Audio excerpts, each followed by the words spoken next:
Go to all the rooms that you'll hear of, these buildings being structurally unsound.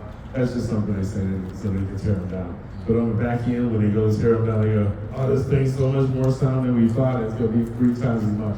So I have yet to run across one of these buildings that actually couldn't be redone anywhere in the country. And so it should, at a reasonable price. And then you're not going to get something like this anywhere else, right? So right here, we're standing in what will be, once again, the center courtyard. But the apartments here, this will be their ceiling. They'll have their loft unit will look out onto the roof, and their ground floor will look into the courtyard and up into the sky.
Welcome. I'll do a very brief introduction and then pass the mic to the gentleman to my left. This is a project that is incredibly important for the city of Detroit.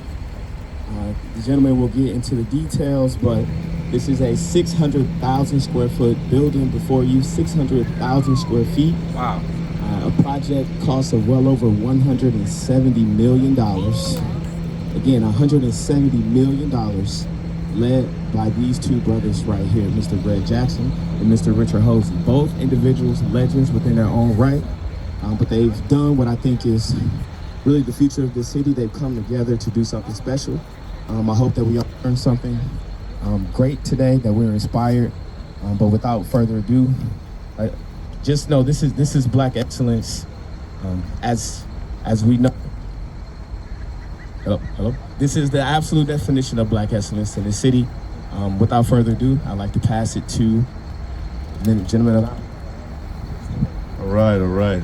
I feel like I should sing. Yeah. This is exciting. I really did not know that we were going to have as many people show up as are here. So this is really exciting. When Richard told me 40 minutes ago that we were going to have a. Oh, wow. Yeah. So this is really, really good. What I do want to say is that we're clearly very, very excited about this project.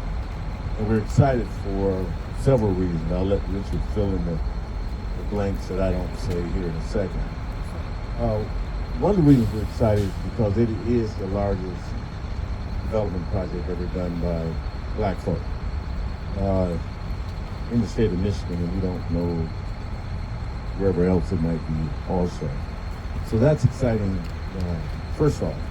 But the other reason is because Richard and I made a commitment when we first started talking about this some 5 years ago, about redeveloping this raggedy ass building. There's no better way to say it than that.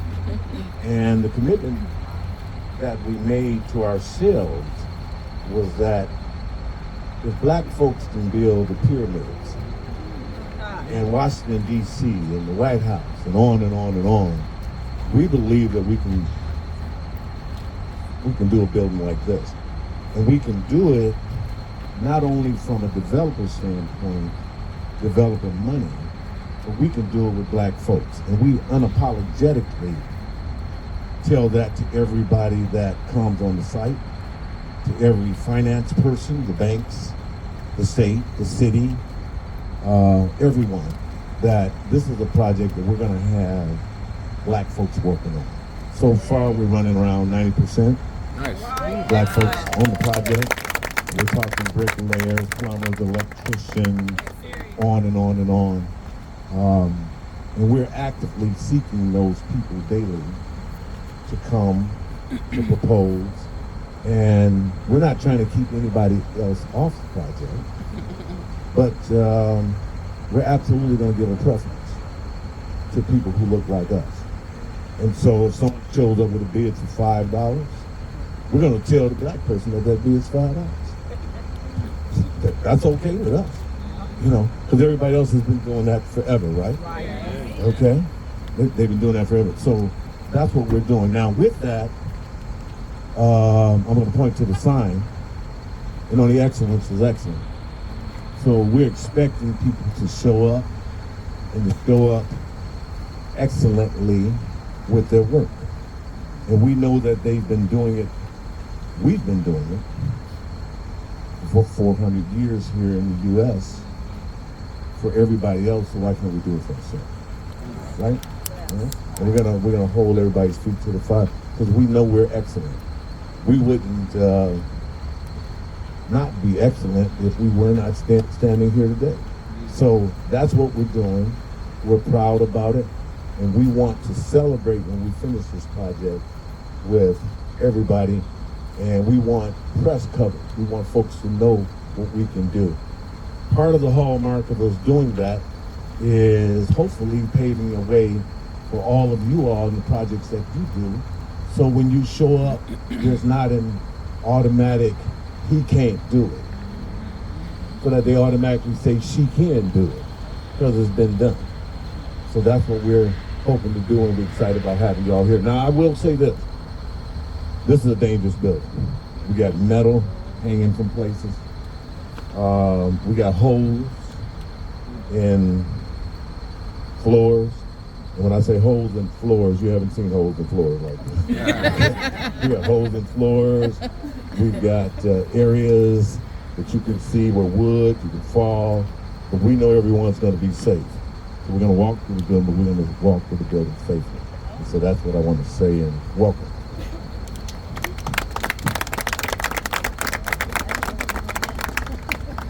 So thank you very much, and welcome. My name is Hosey. So what Greg talked about is our biggest passion. So quick thing, the project's going to be 433 apartments and 28,000 square feet of commercial around the ground floor outside, 130 parking spaces inside, and then 16,000 square feet of co-working space on the second floor. So, you know, we're excited about all that and kind of moving things around the city. When we first announced, for the most part, we're announcing 400 or 500 units at a time. And now that seems like just kind of every day you see that announcement, which is helped us a lot. But our whole proposition is that there's plenty of talent. There's plenty of talent in our community, and they're just the barriers to that talent getting a job. And so we just move those barriers. And so we believe and have found out that it's actually good business to do it this way because we get more talent. Our people are passionate about being on the job. They're excited to be here. This is their chance to really grow their capacity. So they already have the expertise. But a job like this is very hard to carry financially for them, for any contract. But just being able to say, okay, go pick up $2 million worth of furnaces, bring them down here, I'll pay you 90 days. You know, that keeps people off.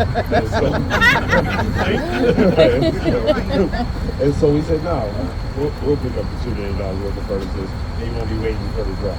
So the number one thing we've done is the materials and the speed of the pay.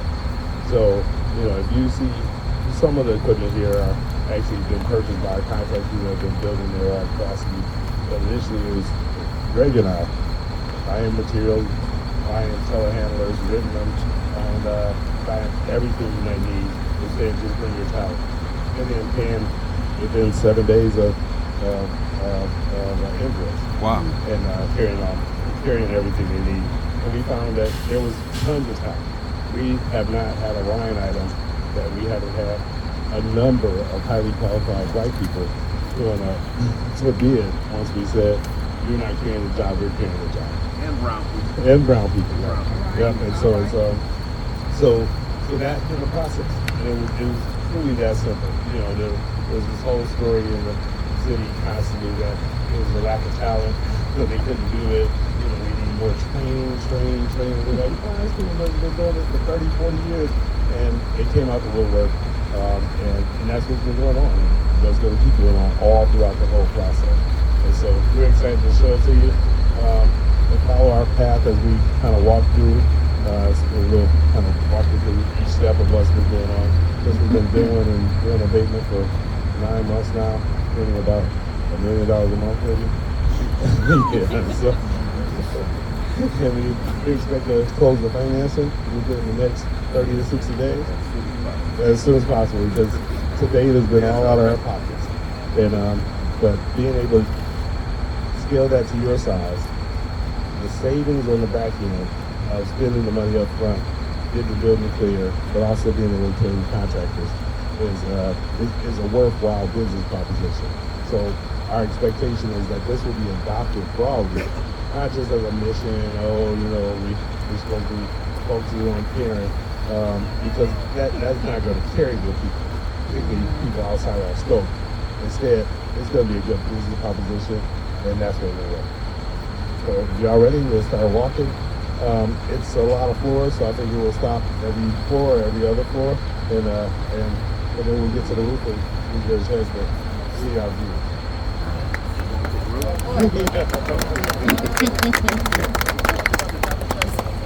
Oh, absolutely. Oh, I like the financial question. All right, perfect. So, it's one of the things that we really like to focus on is putting together every off-the-shelf or even sometimes custom way to get a project done safely. So what we have here, we have I feel like I'm shouting. All right, how's this? Okay, sorry about that. So we have a traditional first mortgage. We were working in a banking environment where banks were falling apart, so we added a PACE loan so that they will work together. That gets us to $65 million, and then we had 2 CDFI loans. So Investing Trade did the acquisition and pre-development loan, and they'll move that into $5 million construction loan, and then Capital Impact will come in for a piece as well. We have money from Wayne County, the state of Michigan, from the budget allocation. We have money from RAP. We have federal historic tax credits. We have new market tax credits, and then of course developer equity. And so we layer all those things. Once you get used to the process, it may seem onerous at first, but once you get used to it, you just start pulling those things off the shelf. Because what you want to do is make sure that the mortgage you're carrying is sustainable, right? It is. Developers will say, "Oh, I'm gonna get $350 a square foot, and that's why I can make this happen." And sometimes the worst thing they can do is loan that to you, because then you got to get $350 a square foot. So I prefer to figure out what's a reasonable method that sizing the loan, and then fill in all the gaps by pulling the other pieces off. We also have a brownfield TIF in here, and I think that's about it. And so one of the great things with having a partner like Greg, and one of the things you always want to look for in your partnership, is solid agreement on the processes going forward. And so Greg's very financially oriented, I'm very financially oriented, we're also very process and detail oriented. And so we just find ourselves kind of alley-ooping this thing constantly, where we're already in agreement. This is all about execution, and that's what you want to see. You need that understanding amongst the people, so that you don't have that disagreement all the time. And we knew everything we wanted to go after were for our capital stack, I would say overall, Greg is the bad cop, I'm the good cop. and it works wonders. I'm like, okay, fine. We get Greg on the phone. And they go, no, I think we can sort this out. So it works together well because, he's pushing where he's pushing, I'm pushing where I'm pushing, and he's going, oh, Rich, you don't have to push that hard on them that way. And we go back and forth. And being able to have a partnership where you work well together is huge. So make sure you look for that.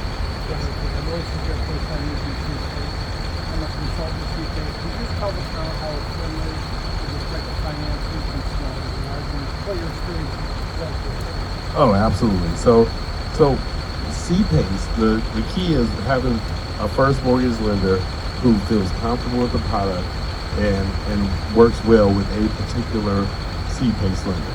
And so historically, CPACE was completely misunderstood as really taking the place of the first mortgage because of the taxes that you're paying that before your first mortgage is line item.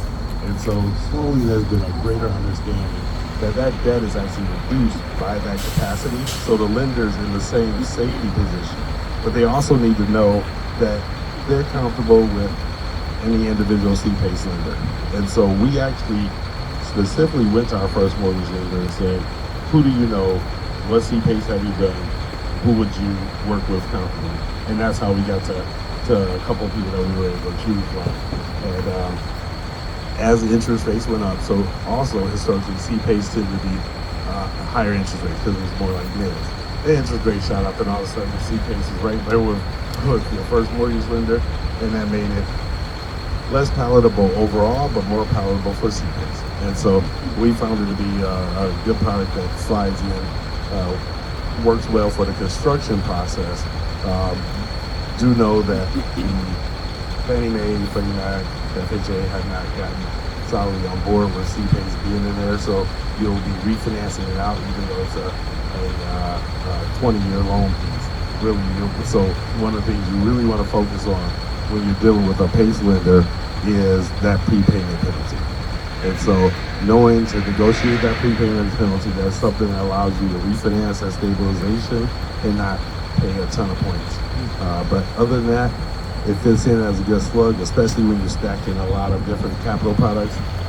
CPACE is limited to 25% of the as complete value, but if you're in a place where that value is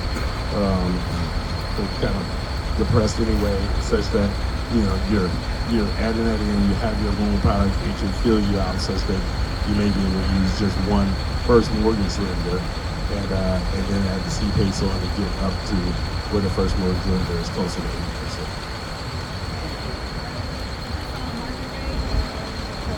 Yeah, so so this project was large enough that we did a community benefits agreement with the surrounding neighborhood, and instead of the traditional 20% and 80% AMI, well, we actually have our 60 units spread across studios, 1 bedrooms, and 2 bedrooms at 80% AMI, and then two bedrooms at 50% AMI. And so 50% at AMI will be about a $2,000 a month discount off the rent. And so that's what the neighborhood wanted, for us to have a couple of 2 bedrooms at 50%. I would say our average rent is probably just over $2,000. So we have not counted the time that we've been doing it so far. And what we projected is 20 months after we start. So we're saying Sir, I can't hear you. 2027 completion. I cannot hear you back here. Oh, I'm sorry. So the question was, how long is the project gonna take? And we're saying it was 20 months after we closed the construction financing, so a late spring 2027 completion. How can you work on the project so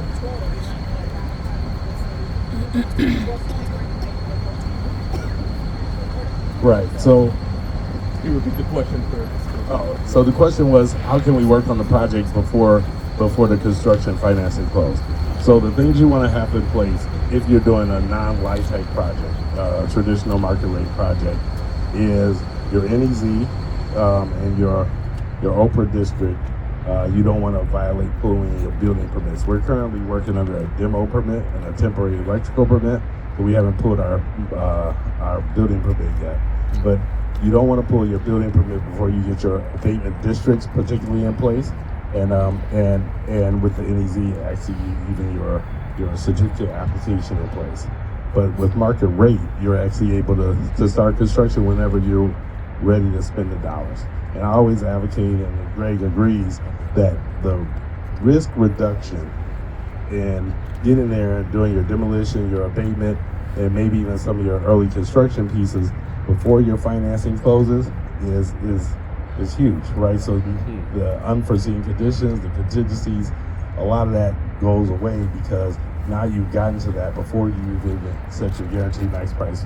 Also, for a few of you all who got the chance to see this project a couple of years ago, it was a much nastier looking place. And so when you show up and pieces are falling apart and nothing's been demolished, then the contractor has to add a risk premium in there because they don't know what they're going to find when they start. Whereas when you clear all that away, then they're actually able to say, oh, I see that this is a much cleaner project. I can reduce that risk premium, and that reduces your cost. And so I always advocate, and Greg's clearly been on board, and he's been doing it for years as well, where we get in and spend beforehand so that we can have a safer, lower cost project down the road. Can you provide advice to young and emerging developers about how they grow to baller status? So I always think that you start where you can start, and so it's Jason taught me that slow is steady and steady is fast, right? And so I was having this argument probably 12 years ago with someone saying, oh, we got to start with 200, 300 units. I need my first project to be $50 million. Is that thing get rich quickly? And real estate never gets you rich quickly. It just doesn't. It's a very slow process. You are building for your next generation. And so starting to do something that you can do, potentially by yourself, is huge in your progression, because then you can do it. You can do it all. And when you work with partners, you all are sharing expertise. You're matching up strengths, and but each person is able to say, oh yeah, I can do it by myself, right? And so Greg got a chance to watch me do Kirby to see if I could do something by myself, right? And Greg's been doing stuff for 40 years, and so he's been doing real estate forever. And then we can say, oh, okay, we know we can do it. Let's work together and have an even stronger team. And that difference in the dynamic of being able to know that you can do something specifically all the way from front to the beginning, from beginning to end, is huge. So I would say start where you're able to financially and in your time capacity, do it all yourself. If it's one house, if it's two houses, if it's a 4-unit, 8-unit, do that. That'll be bigger for your reputation and your understanding of each phase of it than anything else you could do. So that's what I always recommend. So when you structured the partnership, did you guys formulate a new company, or are you in a joint venture? So we formulated a new company. We formulated a couple of new companies because we need to formulate a construction company. So Copper Construction is me and Greg, and so we thought it would be particularly nice to give a shout out to our fraternity. We was gonna do Q Construction, but they said that it was some bullshit.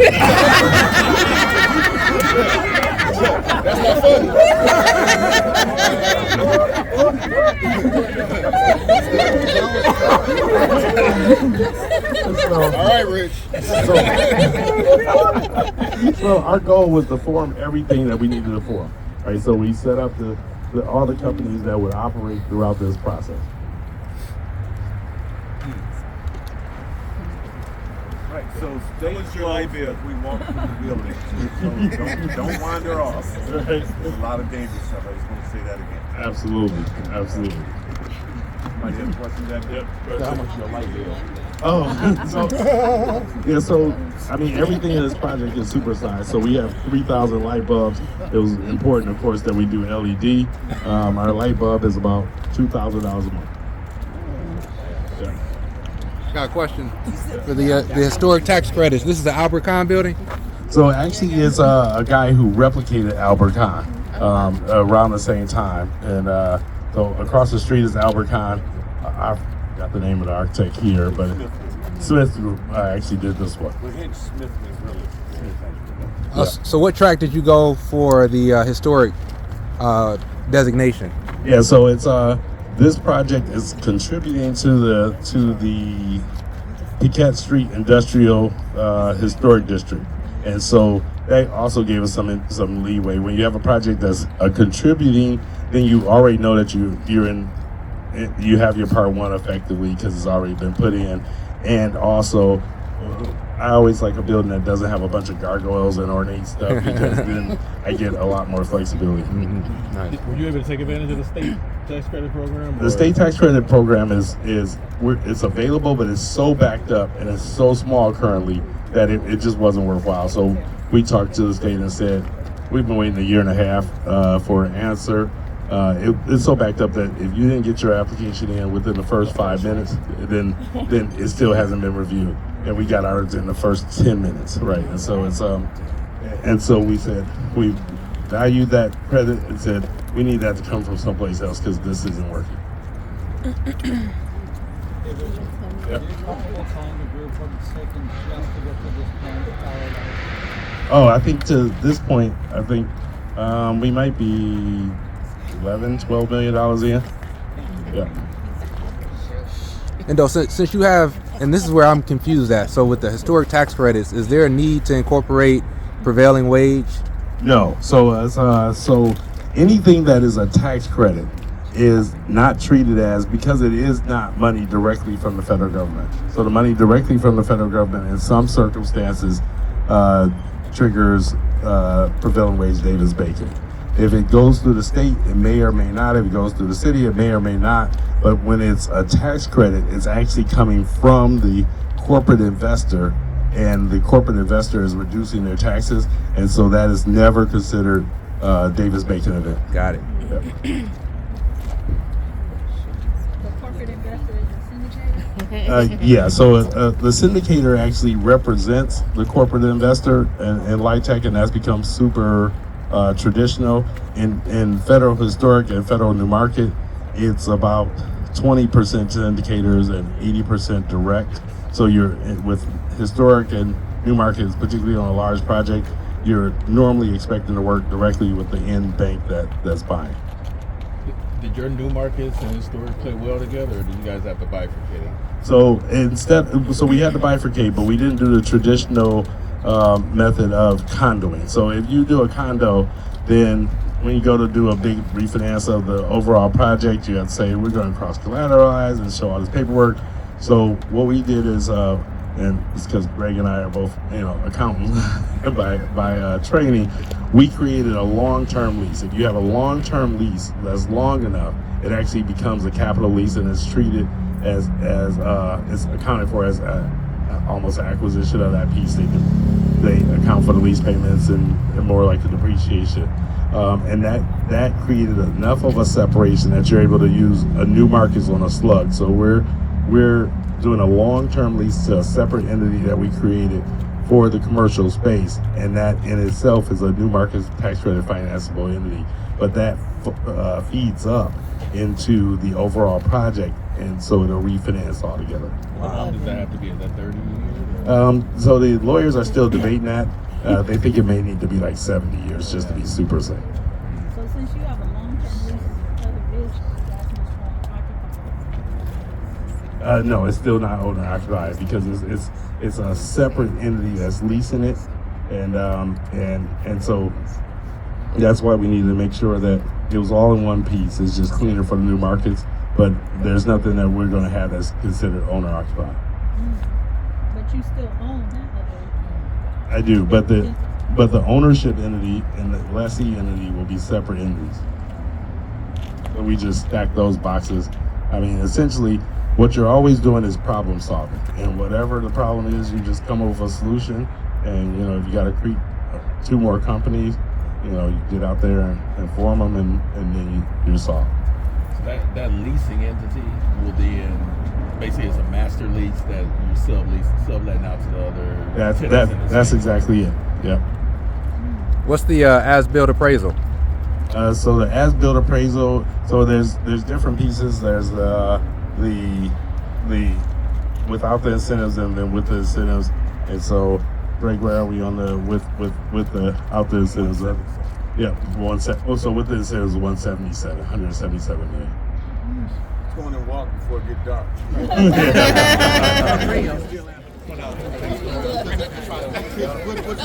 Yeah, I wanted to point out 2 things before we go any further. The gentleman that just walked past us is a black lead contractor. He's one of our people, and the guys who are here for security, they started a security company not too long ago, so we told them they're the security, and we're going to be giving them more business as the project ramps up. But Praetorian Security over there, they're doing a great job.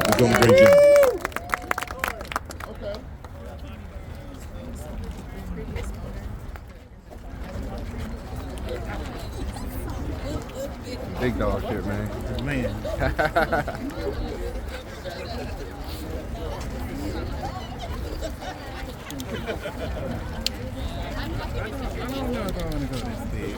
Man, don't say that. Never. Don't say. Well, you didn't say never, so you know. You never know. You know, my opportunity may present itself. For sure, but you know. This is massive, though. I gotta agree with So, you. what did they say? It was 400 units? 400 units? Was it 400 or was it whatever the number is? Whatever. It was 400, it was 500, or whatever. Like, And so the building going bigger and bigger and bigger. But what you're seeing here is Makes sense to me. 200 foot long metal factory piece that we had to cut up in sections and haul out here. Every 20 feet weighed about 15,000 pounds. And so we had to cut it up in small enough pieces to haul it out of here. And it dipped into the floor and back out, undulating all the way down the length of the building. And went across that way. So I think our estimate now is that we've taken out 200 tons of metal so far. Yeah, so it's just been, you know, hundreds of thousands of pounds of metal that we pulled out of this building, and to get it this clean. And so the next step will be cleaning and rehabbing the concrete, and we go to frame it.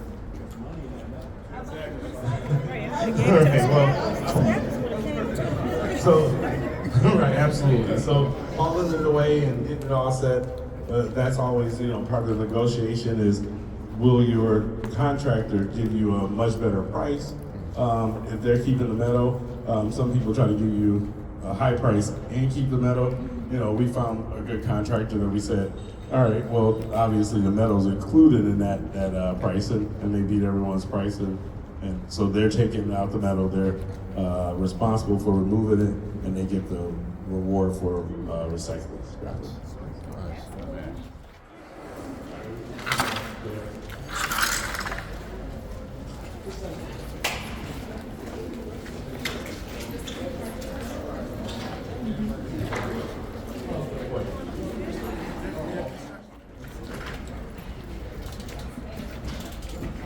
I'm gonna see if you're gonna let me turn this into a haunted house.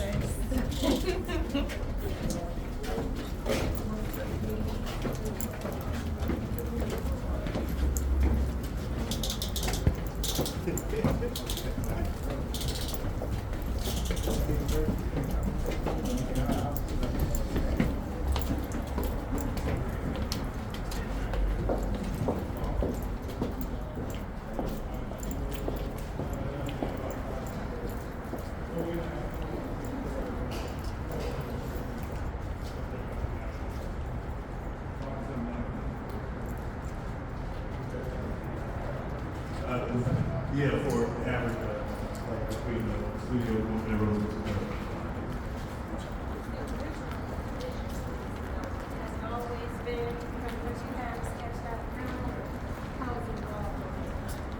Good question. So the question was, what was the original vision for the development? And from the beginning, we expected it to be apartments and with commercial space. And so one of the things we like to do is do a ton of due diligence up front, lock in an idea, get a feel for a feasibility, and then start spending money. So we thought it might be 415 units, and after everything, it turned out to be 434. So from this level, you get to see a better view of the extent of how long this machine was that we cut out, as well as the side machine. And so it went this entire length. So one of the things that we're doing to make this build feasible, so these really big floor plates, they don't lend themselves well to apartments, right? So if you think of an apartment that's taking a little more than a bay, each square here is 480 square feet. And so a little more than a bay, then you got one on that side and one on this side, then all this is empty in the middle. So the key to making this building work was double loaded corridors. So we're actually standing in a piece that will be cut out. And so we are going to, so it is right here. So we are all standing in what's going to be a courtyard, a full H, right? So a city side block in Detroit is about maybe 45 feet across the street from house to house, and from front yard to alley, maybe about 110 feet. And that's what we're cutting out of this building. So what we're standing in, we're gonna start cutting through this ceiling. We're actually gonna come down, because if we go up, it becomes a real problem. So we're gonna cut down from here to the sky. Five columns long and 2 columns wide. And so these internal units will actually have these big porches where it sets back a little. They'll have 9 feet deep by 18 feet long porches that they look into this very cool courtyard up to the sky. And then the other units will look out to the city. And so that way we get enough units and density to make the project viable. So that's been done in other parts of the country. It hadn't been done here in the same way, so we brought that here, and in 30 days or less, we start cutting. And so next time you see this building, you'll look through the ceiling and look up to the sky. Greg, what would the finishes in this space look like? Are you leaving the concrete exposed? How are you running HVAC, plumbing, hiding it? Are you exposing it? What is that going to So the units in the courtyard will actually have the condenser on their balcony, because it's such a big balcony. They got plenty of room to give up a few feet for that. What we're using is the ductless mini split system, and so what we're constantly measuring is how long is the run for the line set, and we kind of looked all over the building, how many can go on the roof, how many will be on the balconies, how many will be in the courtyard, and making sure that that's still a very pleasing view. So the courtyard will be this activated space. So they'll look out, it'll be seating and greenery and all those type of things, so that it's not just they're just looking at the center of the building. They really have a pleasant space.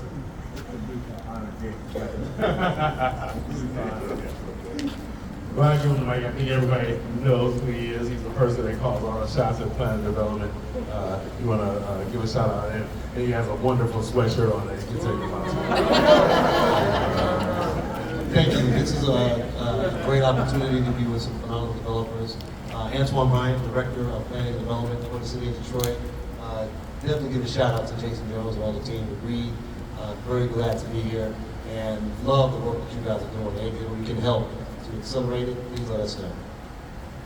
Thank you. They have been hugely, a part of the whole process, and that's a big part of it. Constantly having your relationship strong, but your reputation stronger, so that people can feel good shepherding you through the process.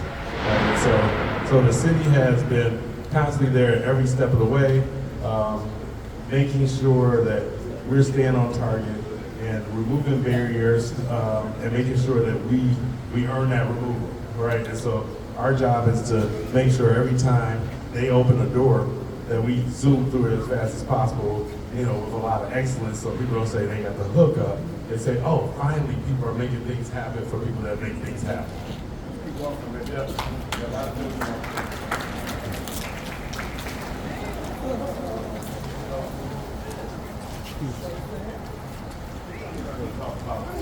Oh yeah. So one of the things that we always look for is doing a project where there's a lot of support because there's a lot of need for it to be done. So this building was holding up this area's development because it was so blighted. If you remember, it was pieces falling off and looked as nasty as you could imagine. So there's a company going in across the street, Fortescue, and they conditioned buying the property across the street on this property being developed. So right before we announced, or right after we announced, I think, they brought us in and wanted to make sure the city and the state brought us in to meet Fortescue to guarantee them that this was actually going to happen, and talk them through the process. And once we did, then they went ahead and bought the building across the street. So they're going to put 400 engineers across the street and then manufacture battery charts across over there. Since then, DPS, Triple Television has bought a property down the street. They're moving in, and I think every parcel around here is now either under contract or being competed for. Watch your step, watch your step. Watch your step. What's up? So you get a good feel for the entire length of the building. Every time somebody says, "Could you go get something from down there?" then you feel it each time. So when you see these lifts around here, we found that it was cheaper to buy them than to rent for 2 years. Oh wow! And so we just went out and bought, I think, 19 of them. Wow. All right, we're gonna go up this center stairway now.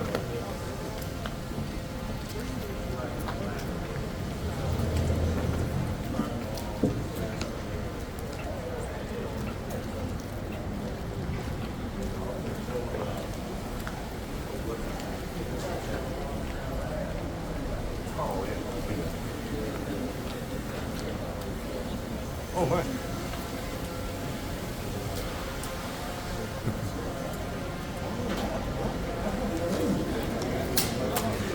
Right, they know what they know.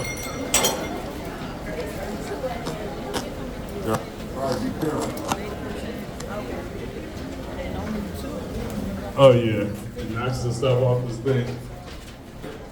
Yeah.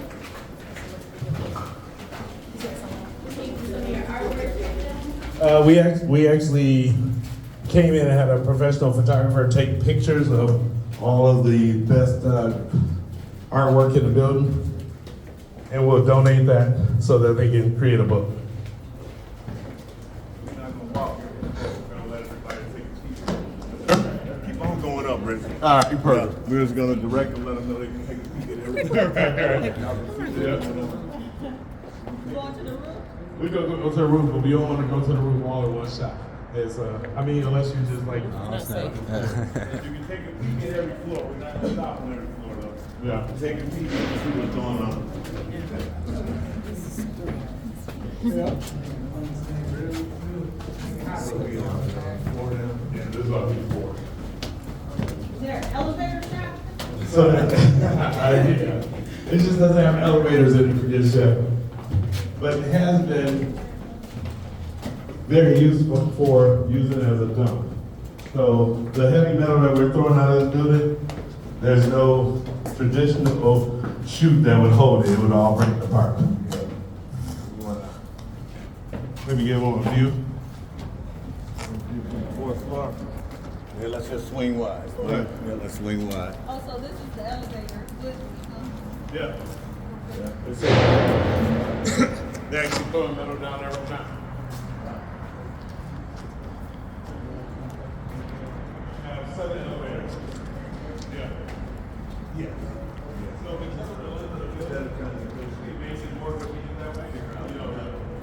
that's January 4th, yes.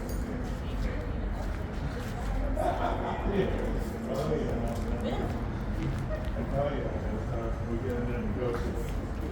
Where do I sign up for an apartment? I want this one right here. Well, so this is the thing is that you are looking at each individual apartment. So these windows are 20 feet wide and 10 feet high. This will be someone's living room, and they will sit here and watch the fireworks. And so That's a nice business. Amazing. And so, you know, this is the fourth floor, and the views are basically saying they get a little cooler as you go up, and then we'll have rooftop space for them to hang down. It goes up to 2 bedrooms, and what you'll see is that the 2 bedrooms are longer on the 6th floor. These ceilings are 14 feet, but on the 6th floor, there's a section where it's 26 feet. It was built in 1980. Yeah, so historically, there was years ago, everyone had in their mind body by Fisher when you had to call it GM. So this was the Fisher body plant. It started off as a separate company in itself, making the bodies for GM cars, and GM bought Fisher bodies and continued this plant until '84. The people like my age, they remember that there was a big sign where it counted how many cars have been created in the U.S. That was right outside of the building, and this was behind it.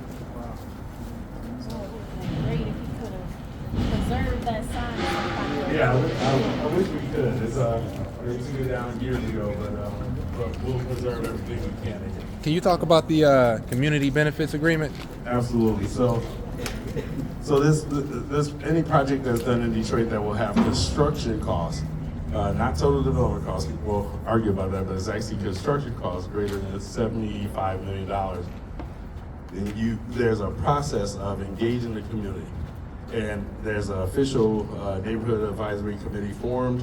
You meet with them as a 9-person body, both appointed and elected by the community. Is that per neighborhood or is that citywide? So it's per neighborhood. Okay. So there's actually a footprint that's drawn by planning and development, and they say if you live in this area or have a business in that area, then you can actually participate in that. It tends to be residents, and they get very involved. They dig deeply into it. I think we had 11 meetings over the course of 11 weeks. And they got to understand every nuance of the project and put forth what the community wanted. And so they were really particularly excited about our use of minority contractors and employing Detroiters. And so while we talk about the black and brown, we also talk about how many Detroit hours that they have. And so while we've been 90% plus black and brown contractors and workers, we've also been 80% Detroit resident workers. And so being able to say we are actually enhancing the economics of the city was a really big deal. That we're putting the money right back in this area. So there was an agreement to make a contribution to the neighborhood advisory committee so that they could distribute it for small businesses and whatever were their priorities, and then no one can make on the job less than $17 an hour. That hasn't been an issue at all. Everyone's above that, but not on all projects, right? And so and focusing on the removing of barriers. And so it's a much longer process than that. It was it starts out contentious because they're used to developers trying to not give something, and we worked well together. We ended up getting, I think we got the first unanimous vote from the neighborhood advisory committee. Nice. And then we got unanimous from city council as continued. Yeah. I think we want to go back up that. They're dropping steel down there. Okay, let's go down that way. But I do want to mention one thing. When we talk about workers, one thing we're really proud of is that we're not going to identify them, but we are going to say this, that we have a group of workers here, probably been about 20 of them working continuously, that was formed by a guy who spent 16 years incarcerated. He has 20 workers, and all of them have been incarcerated. All of his workers, he rehabilitates people coming out of prison and puts them to work. And they are some of the best workers on on the job. They show up every day. They do a good job. We're really excited about the fact that getting people back into the system who had some hiccups in their lives but aren't bad people. Right. You know, and then we all know that, particularly as African Americans, a lot of times we end up in jail and we end up in jail. Right. Okay, so we're not throwing away anybody. Right. And we're really proud to have them on the site. And our intent is to have them here until this project is over. So we're finding work for them. Their next job is to scrape these ceilings. All this stuff that you see hanging from the ceiling is going to be scraped. It look like icicles. Yeah, that's their next job. Rich, can you just confirm? You said, Yeah.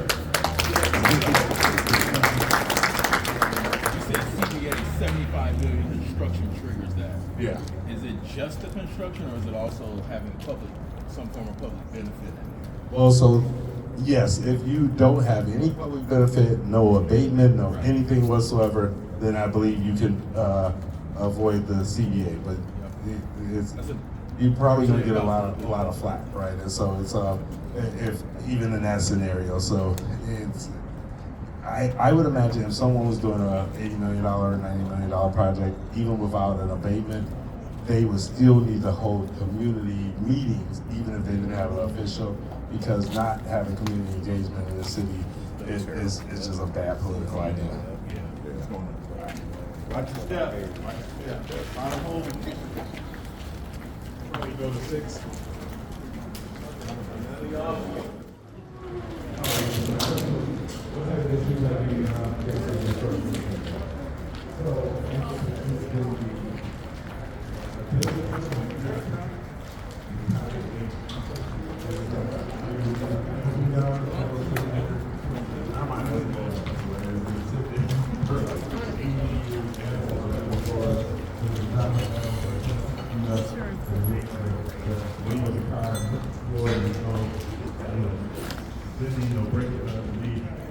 That's a real test in our mind, but not for the structural engineers calculation. And so our back and forth has been, how do we lay out this, how strong this building is? Everyone agrees that it's not fault. Almost fell But through. then the question becomes, how much do we have to do to hit the calculations? How much cement do we have to pour? And we're still working through that negotiation, but we have a worst case scenario that we need to re-pour the floor and tie that in. And that means that they can hit the calculation. And so what you find yourself caught between is how much it costs to do a full load testing of 1,100 bays and versus just re-pouring the floor. But so all the rumors that you'll hear of, all the rumors that you'll hear of, these buildings being structurally unsound, that's just something they say so they can tear them down. But on the back end, when they go tear them down, they go, oh, this thing's so much more sound than we thought. It's going to be 3 times as much. So I have yet to run across one of these buildings that actually could be redone anywhere in the country. And so it should, at a reasonable price. And then you're not going to get something like this anywhere else, right? So right here, we're standing in what will be, once again, the center courtyard. But the apartments here, this will be their ceiling. They'll have their loft unit will look out onto the roof, and their ground floor will look into the courtyard and up into the sky. And so All of these are 2-story loft apartments. yeah, They'll have a loft. yeah. So this will be, of course, the most expensive units. Feel free to sign up for that. But we really wanted to point out, wanted you all to see this floor. So this is an example of how each floor looks. That you've come. This is 9 months what we've been doing, is excavating this level of metal throughout it. Yeah. And if we hadn't spent the time taking this out and the money taking this out, contractors had to say, well, I mean, I'm walking into a shit show. I don't know what to bid. I need to, go high just to make sure I'm safe. And so, but doing all this work, you see how much cleaner of a view they get, and they're able to see all the conditions, and people can see the vision more, and the city can support it more. Ever since we lit up this building, people say, "Oh, that thing's really happening," and they see people working there every day, and people get behind making it happen. And so that early spending is a big deal for so many different parts of it. You probably notice all the graffiti that's in the building. One of the things that happened early on is that we actually have digital pictures of every piece of graffiti that was actually in the building. It was digitally put up, and we're hoping to reproduce it in certain areas and grab some of the graffiti artists around town, have them come back and maybe in the elevator shaft. Some of it is okay, some of it we're going to tell the ladies to close their eyes when they walk by. It's not the nicest stuff. Watch your steps, please watch your steps.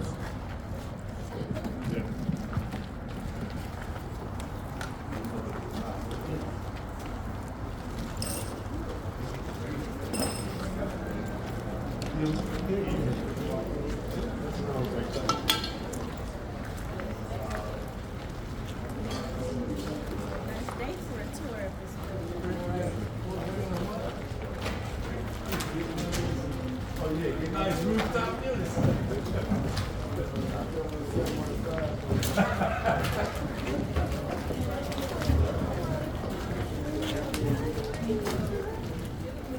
I'll go half in. Go.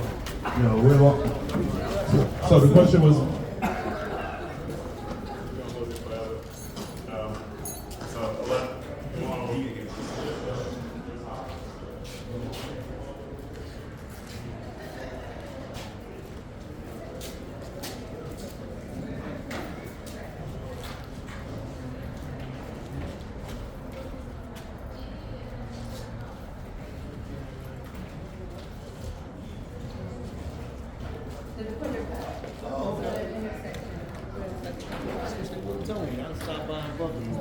Well, I'll email you next week. He's a fun, yes. Yeah, for sure. I have a question. I'm new to this trade.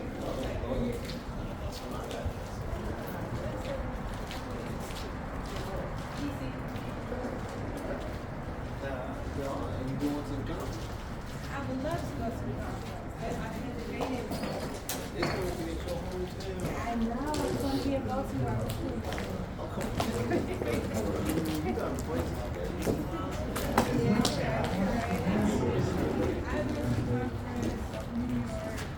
But Greg and I were just marveling at how much has changed even this week. So we have some really great contracts that we're not messing around. And so they have been, this was all filled in Monday. And so they've been just taking it down as fast as possible so that we can all get to the next step. Each one of them have already kind of envisioned all the different pieces of the project that they can be involved in. And so they don't see themselves working themselves out of a job. They see themselves working themselves into the next larger piece of the job. And so they've been. Oh yeah, so there was a large office space built at the rooftop level, and so this wood floor with these huge beams was inset into the concrete. It became unstable, but we are going to save as much as possible of it. And so we'll deconstruct it as opposed to just doing the traditional demolition. There's a part over there where a piece of metal came through and broke up and we had to take down. But we'll take it off in layers and use these heavy timbers to recreate steps in the building, benches throughout, and in the lofts. And in the lofts. Are you ready to the roof? A little nervous. I might need a drink. All right, now. All right, so as we move here, we're going to follow this narrow path and not trip the concrete.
so it is now. When we first grabbed this, it was like such an awful location.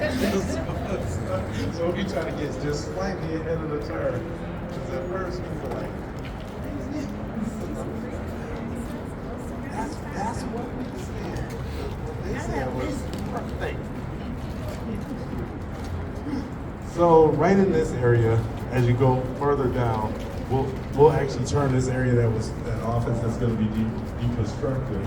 We'll build back up, and there'll be a rooftop community room and lounge. That's about 3,000 square feet. So if you want to have, an event there, you have more than enough space to host whatever. And then there'll be a large rooftop deck that goes outside. We consider things like having a track that goes all the way around, but the complications that it triggers, you end up spending millions of dollars to create that track, even if the track isn't millions of dollars. But the walk around the building is a quarter mile, so it seemed perfect to kind of have that.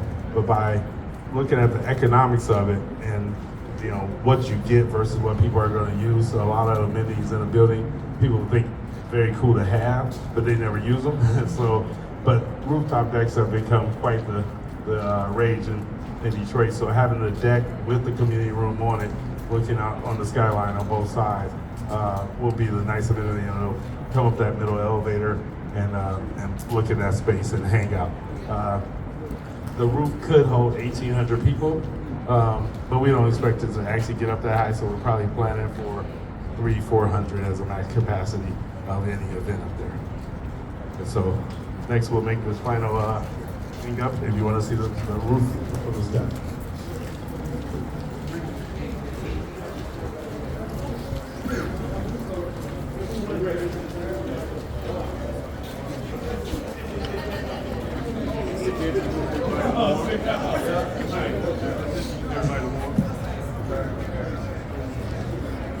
All right, so this is one of our super contractors, Warren Emerson. He's the person that's been making things disappear in days instead of weeks. And so this is exactly what we were talking about. That, he's out there with all his talent, managing crews efficiently and getting work done. And the main thing was making sure that we removed all the barriers, that he's not carrying his job. And so he's been doing things at an amazing pace and has a number of skill sets and ability to go through the entire job. So starting with demo and moving to concrete and working on building out units. So this is exactly what we was looking for, and exactly what we knew existed. Actually met him through word of mouth, through an EDI graduate, and we got together, and we found that once contractors get on our site and we work together and they see that it's real, that we're not making it up, claiming that we're gonna pay them fast, that then they want to stay on our site and they bring their friends and they want to. And so a lot of it's been word of mouth as people get to believe that this is really happening, and we expect them to be on site for the whole time.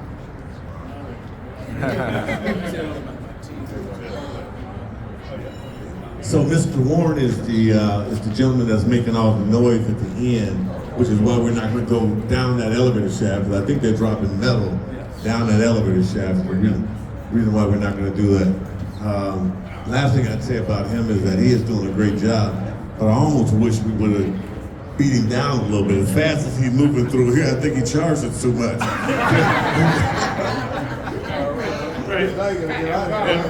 And so that's Warren's team. And so, like you said, one of the things that we focus on is black and brown. And so it's that's been making sure that it's open to all the people who have had barriers in the past. It does a great job. Yeah, thank you.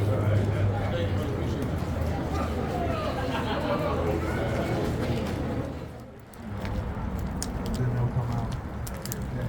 Takes up maybe another 5,000 square feet. So you kind of have this open area where people can sit and have fire pits and like enjoy and watch the sky. Grading of this isn't working in your favor. That was the thing that triggered so much associated with people trying to do a walk around track, because it's not a problem. So the drainage system actually is inside, and so it leans in and then goes down from there. And so trying to put a flat ADA track all the way around was going to be quite the pain, because you have to build it in a special way. Whereas just coming out and leveling it off just enough that with decking, and we can make that deck pretty big, have a very cool area, but not have something where we got to change the whole slope of the roof. And so that's the type of thing where you start out saying, oh, it'd be cool if the whole roof was done.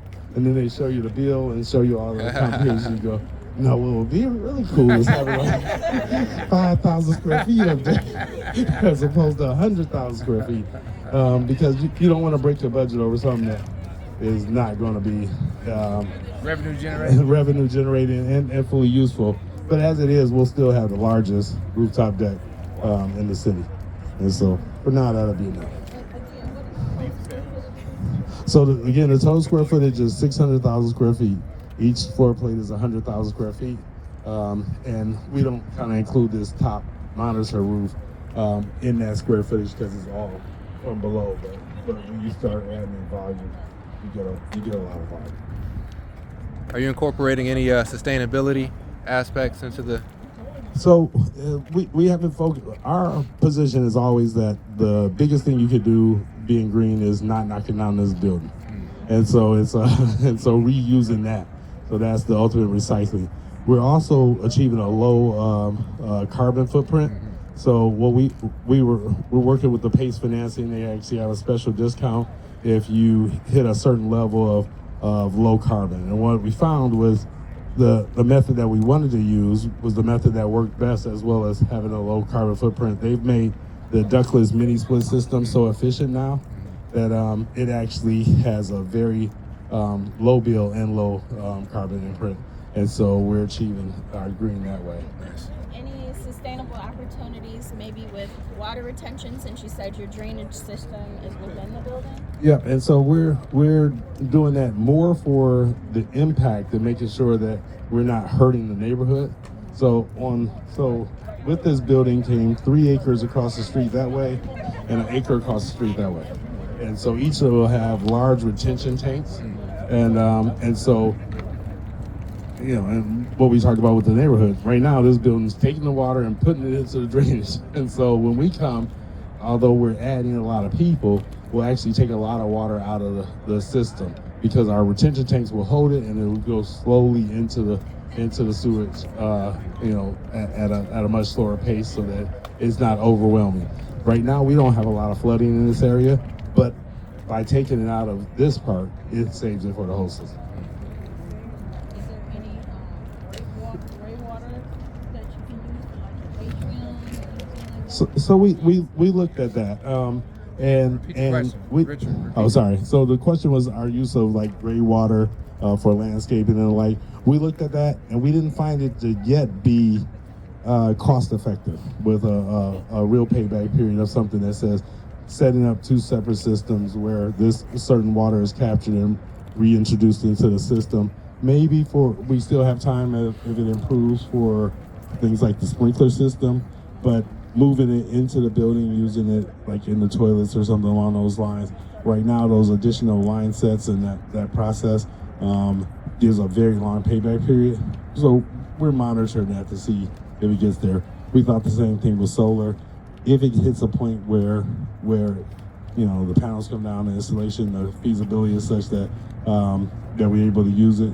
We do have a lot of electrical needs here, and we'll be available to add that in as it works. Because you know, even just with the electric cars on the first floor.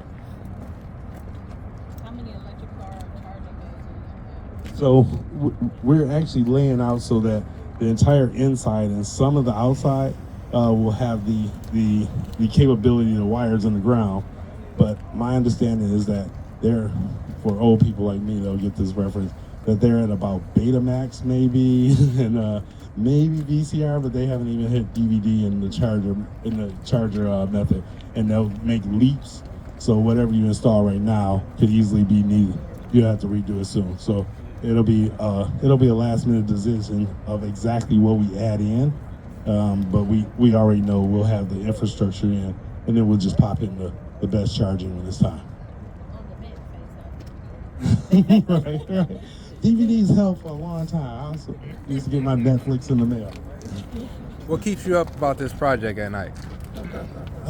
So I mean, it's logistics. everything's logistics on this project, right? It's and figuring out how to make sure you're scaling everything. When I needed string lights, and I needed, I think 200 string lights, and I needed 300 string lights, right? And then getting all that and getting them in, making sure that everything's done in time. The financing really is scalable. You just take something and add a zero to it, and so that process hasn't been more complicated. It's making sure you got everything you need. We spend so much time trying to find the right telehandler to get to the roof. And excitement about how we finally got a 100-foot telehandler. They got it in Canada, and then somebody flipped it trying to get it here, and so it's just it's just all the logistics of making sure we got everything and multiplying by something. Are you guys serving as GC on the project? I heard you mention Yeah. you guys started. Absolutely. So currently, Capital Construction, me and Greg are the GC on this project. The bank thought that we probably could use, a more experienced contractor. So we are taking a look, and there's a couple of candidates that we will be JVing with, but we won't be handing it all over instead.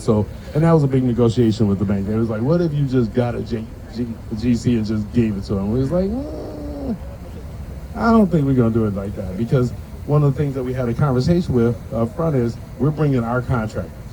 And then then they go, well, I mean, people say that, but you just put the fee in and you don't even got to use Detroiters. And so it's like, no, we're actually doing it. And so having that conversation, whittling down to who really got on board with that. And ultimately, we pushed and we found people who were truly interested in that process. And a lot of them, some of them were using that process already. It's just that their small contractors that they use and that they carry don't look like us. But it's actually a pretty common process. You got a good question. So the bonding aspect, though, how hard was it to get the bond on a $170 million project as a newer construction company? So I would say not that hard, but it's catching that, right? So bonding is, for anyone who's not familiar, it's essentially an insurance policy that one of your contractors blows up and doesn't perform, then this insurance company will step in and make the project whole. But all they're really doing is giving that promise to the bank and the partners, right? The city and everyone else who's on the bond. The contractor or developer turns around and then promises the bonding company that they'll make them whole on making the project whole. And so somebody's got to be on the line. They're in there and saying, we're the large company, you can trust us, even if you don't trust the developer. But then they come back and you reinsure them. And so it is solely about how long you've been in business, what's your scale, but even more so, how liquid are you? And so, you want to size your bond to your pockets. And so in this case, then we, between our contractor and us, we expect to have the pockets to be able to do it. We, being me small, Greg big. And so it's but having that all worked out up front, those are the type of barriers that you got to figure out on day one. And so what I always say is be super honest with your partners. People think that I'm trying to talk people out of a deal when I first start. I'm talking about deal. Jason's watching me talk some people out of a deal where they go, you don't make that sound good at all. And so, but people never can say, I didn't tell them something up front. And so I talked about personal guarantees on day one, right? That we were not going to be able to wiggle around them. The myths of not having a personal guarantee is a myth. Maybe if you are a billionaire doing a deal in New York City, then you might. but even with FHA financing, people say you don't have personal guarantees, and that's not true. It's non-recourse after you get to completion. So you will have a completion guarantee, which is all that matters to the developer. Yeah, you care about stabilization, but unless you're building some real crap in a really crazy area, your things will lease up eventually. And so it's that construction, those overruns during that time, that are your real nightmare. And so even with FHA, you are on the line personally to complete that project. And so when you don't just focus on the equity that goes into the deal, focus on who can sign on the loan, making sure that you and your partners know that you all will be signing personally and that they're comfortable with it, so that they don't, walk out at the last minute on it. So thank y'all for coming to the bill.